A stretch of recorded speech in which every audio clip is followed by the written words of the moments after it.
So in the previous episode of Tenten Kakumei, we got to see the aftermath of, was it Algard's decision? You know, Anis came in with Euphyllia and just ratted out on him, on their dad, so that was fucking great.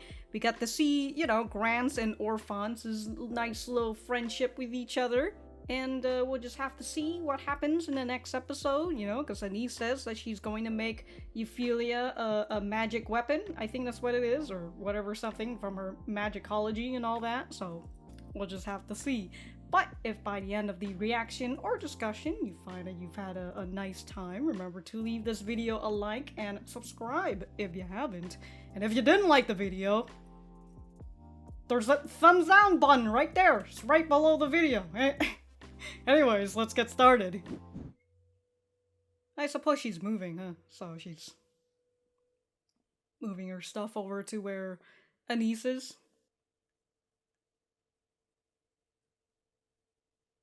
I don't know how long you've lived in this area, but it's time to go, huh? Very nice. Very nice. I like that shot. Of her walking away through the keyhole. Us not leaving the room. Ooh, in the new room. It's gonna be your new home for now. Damn, waking up in a stir, huh? You wake up and the place is not familiar. Ooh, she's sweating.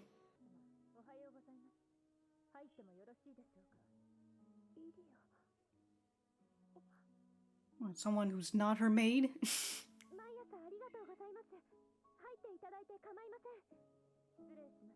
So how long has she been staying here? So what, Illia's your maid now too? I think Anis only has one maid? Or at least that's how we've only seen.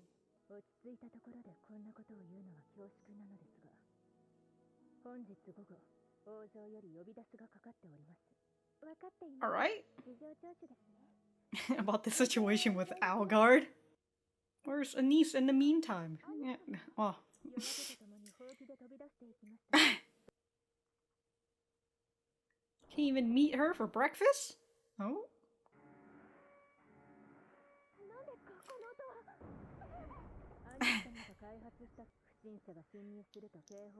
So Anis?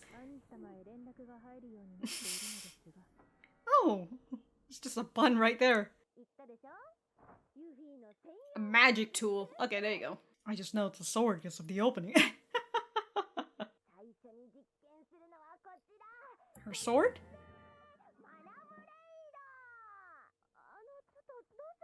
Pour your mana. Wow. Damn. Cut off the tip of the grass. Oh my gosh, he's just swinging it. You know how sharp that...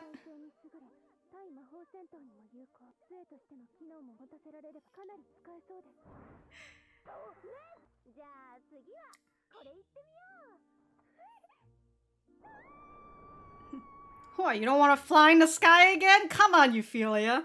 Sorry, I had to look up a name. I was thinking of Princess Ashina. With like the mana blade. You'll be fine.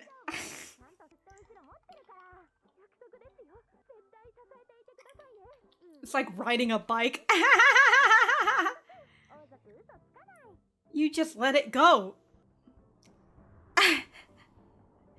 Look at that, you're doing great. Ooh, she's speeding up there. She's going up at a higher altitude.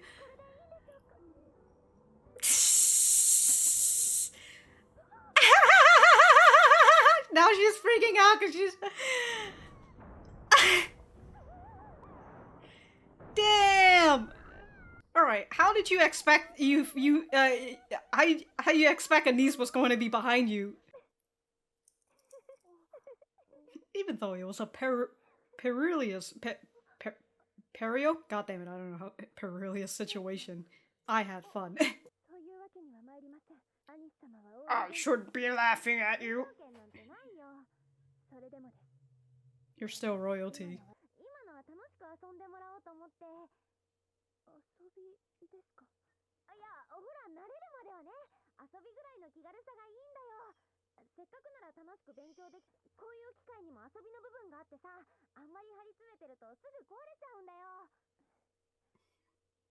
I get it.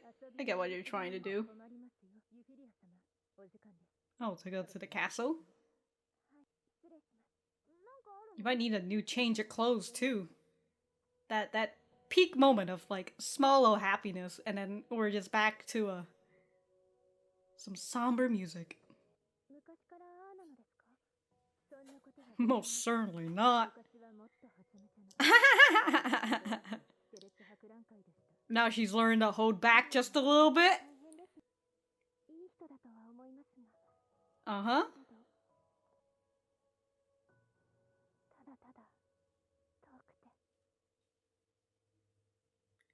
You guys grew up very differently, but you know.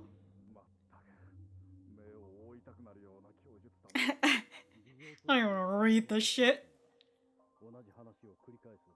What are you, who? Algard? Or? Ah. You're grounded, young man.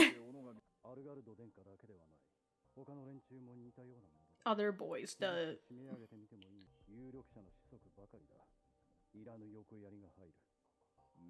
He's got his gang, dude!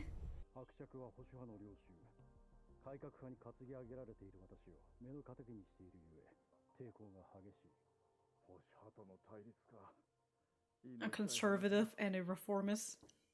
Well, you know, if your stomach hurts, might need to take a little... take a little bit of that stomach pill, huh?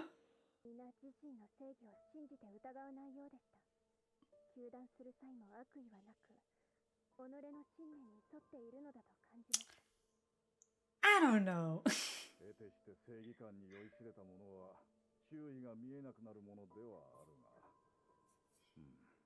The key? What is this key to? Ah.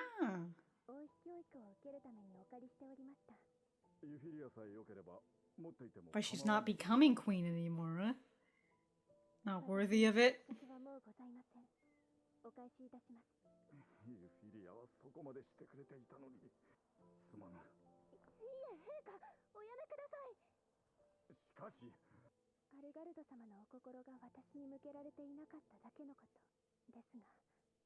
Man, she's at this state where, like, you can't even be nice to her because she'll feel fucking hurt by it.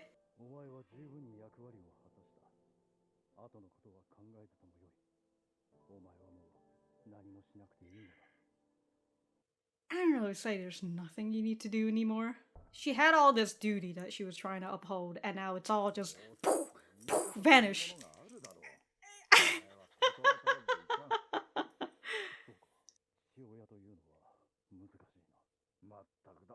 You can say that again.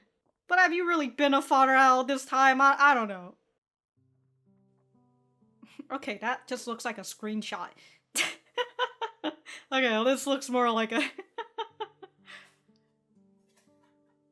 Wow, a white dress? Is this supposed to be, like, for your wedding or what?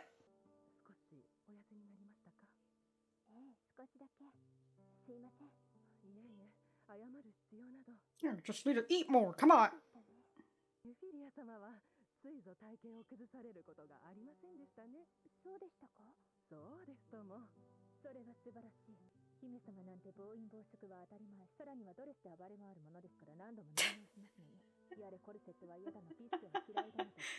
Damn. She had to say that under one breath. Ooh.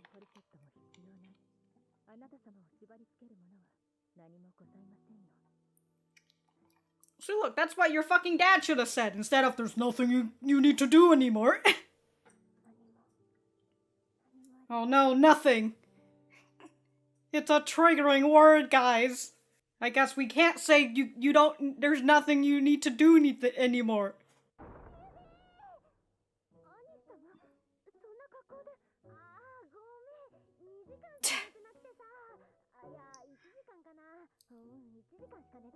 Ooh, she's running on 1 hour. Just took a nice little hour nap. Ooh, there's the sword. What else is in that bag? It's so big and the sword is so small. She's a fucking zombie at this point.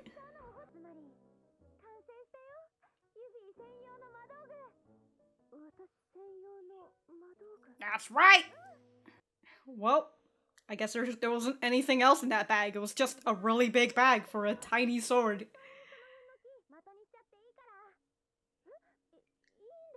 So thin, look at it.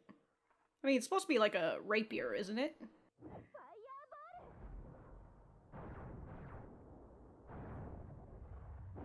Damn, dude. Really gonna be out here causing a fucking forest fire. Aside of her using magic and smiling.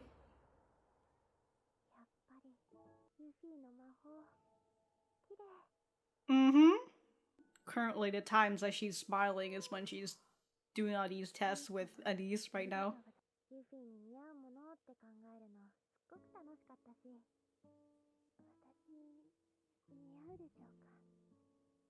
The self-doubt is strong with this one. Alright, let's see. Arc-en-ciel. It means rainbow in French!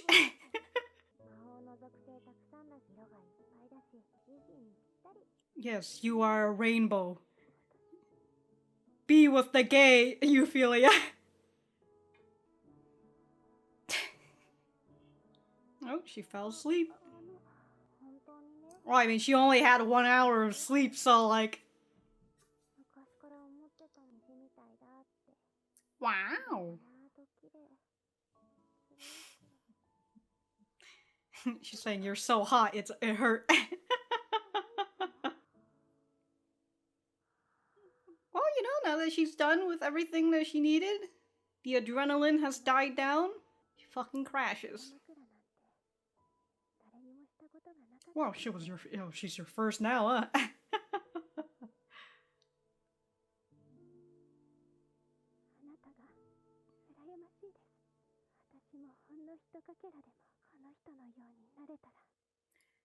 Well, you're starting out on your new journey, right? You know? So, just think about it, you know? You're like a fucking sprout. You haven't bloomed yet. You're still growing. And you're able to grow perhaps into someone like Anis. But, you know, you've also heard what the fuck Illia had said, where, you know, when she was young, she was much wilder than she is now, you know? Anis had room to fucking grow and learn to hold back on herself, essentially.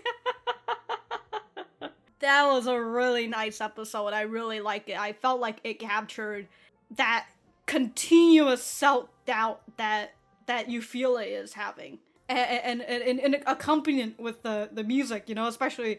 It all started building up, and like towards the end, I started feeling, you know, a little bit of sadness well into my heart. I really like it.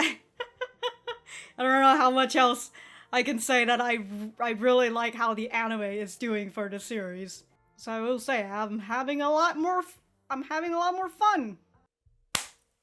All right, episode 4: The Princess and the Lost Child announced their decision. Okay. The lost child? I assume that's Euphyllia. Alright, we're gonna get back to the center. Alright, so that was episode 3 of Tensei Kakumei. Let me know what you guys think about it in the comments down below. You know that I always like talking to you guys. For me, I thought that this was a great episode. It's been fucking great this whole time, you know? And although I will say it's sort of a medium low bar for me, because with the way the manga was, like, the anime has like already exceeded my expectations at this point, so I very much enjoy it. Like, there was this part when when Anis was talking about the mana blade, right? And like, and Euphyllia's looking at it and she's trying to figure it all out on her own. And in the background, you just hear Anis going on her fucking tangent about like the explanation of the sword. That right there, that is what fucking gets me in the manga, is that like, she loves going on this fucking tangent of just explaining shit. And I'm glad that, like, the anime is just like, yeah, whatever, she's just background flutter, don't listen to her. Listen to what Euphyllia is doing as she just summarizes what the hell Anis is trying to say in the background. So I really like that. I really like the way that they did that. And I hope that they continue onwards with doing the way that they're doing when it comes to having to explain a few certain things. And so throughout this episode, we get to see Euphyllia. I don't know, I kind of feel like at this point she's going into a bit of a depressive episode, because again, she tried so hard this whole time, and in the end, it doesn't matter. She's really following that Linkin Park song.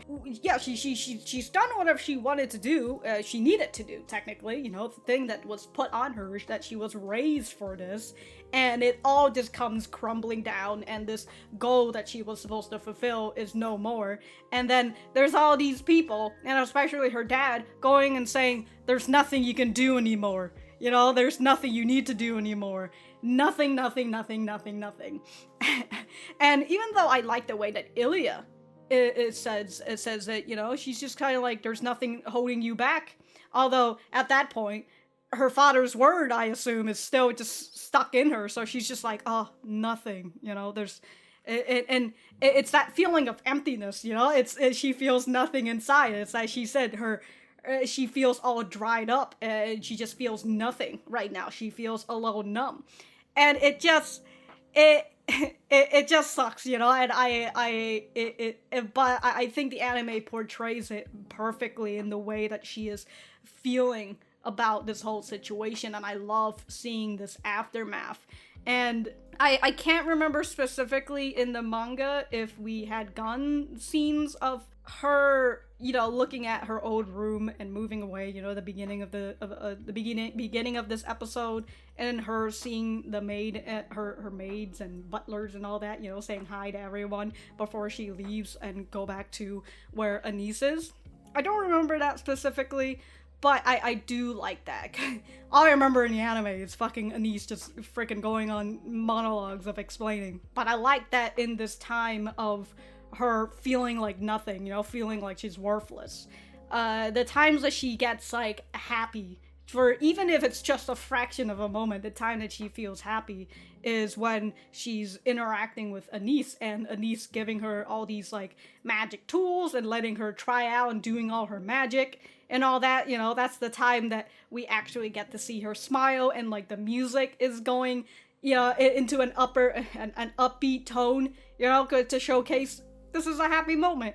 And it especially with, like, the first scene with the mana sword, and how, she's able to try it out, she's having a nice little time, and then Illia comes in and she's just kind of like, alright, it's, and also the magic room, but Illia's like, alright, it's time to go meet His Majesty and all that, and then the music just gets cut out and it goes straight back into the fucking somber tones, and it's just so very nice, and I really like it, and it goes back to that scene again when she gets to test out the fucking sword, Arc-en-ciel. Again, that moment of happiness, and I like that we're getting that reinforcement from Anis thinking about her childhood memory when she saw Euphyllia just tossing magic everywhere and smiling. So, in this case with Anis, she kind of feels like, oh, I'm glad that even though Euphyllia is kind of stuck in this rut, she's still the person that I remember back in my childhood. So I very much like that, and with the continuation with the way that Euphyllia feels about herself, the worthlessness and everything, and she gets to see the person that is Anis, it's, she says it in the last part where she says, I envy you. The fact that Anis has had all this fucking freedom that she's able to do, despite the hurdles that she has to go over, she still has a lot of freedom. And you know, she's like, I want to be more like you. And it's just kind of like, again, you're just a fucking sprout. You haven't really grown up yet, and so you still have time to develop yourself and find a new purpose, essentially. You know, find a new thing. You know, whether that is going to be Anis's assistant and all that. So it'll be nice to see how this goes in the next episode. You know, whether Euphyllia finally gets out of her rut, kind of like what the title of the previous episode said. So, I'm sorry, the title of for the next episode said. There you go. We also had the conversation between Grants and Orphans, and how, what is it? His statement, I assume they're talking about Algard, and Algard's statement is still the same, that like he wants to pave his own way. He doesn't want to do whatever the fuck his father wants him to do. And I like that we're continuing to have this like political turmoil that is happening with the conservative and the reformists. And and you know, that was something that Euphyllia had mentioned too. Like, if Anis's magicology gets to be given to everybody, what are the conservatives going to think? You know, like, they might not want that, and they might want to keep this magic to themselves. They don't want to give that to the freaking to the commoners and all that. So it's nice to see that we're continuing to have this political war that's happening on the side, and seeing with Algard who wants to pave his own road. So it's very much like, I suppose, something that perhaps would side with the commoners, consider that he's also trying to get himself with Lainey, who is not particularly not royalty, but a noble or anything. You know, she's a little bit more like a commoner. But also the fact that Algard has his whole gang of friends with him who are all sons of powerful people who are also, their fathers are like conservatives. So I don't know how that's going to go, you know? And then there's the name of the sword, Arc-en-ciel. Every time I think of that Arc-en-ciel, it just reminds me of my high school year, when I took French class and I had to work in a group, and we had to essentially make a movie, except, you know, it's all going to be in French. And I played a character who had a rainbow mullet, and they were a bank robber named Arkansas. So every time I hear that name, that's all I'm thinking about is the fucking rainbow mullet. Anyways, great episode. I'm excited to see the next one, and if I have anything else to say, I will write it in the description down below. Thank you guys for sticking around, and I will see you guys in the next episode.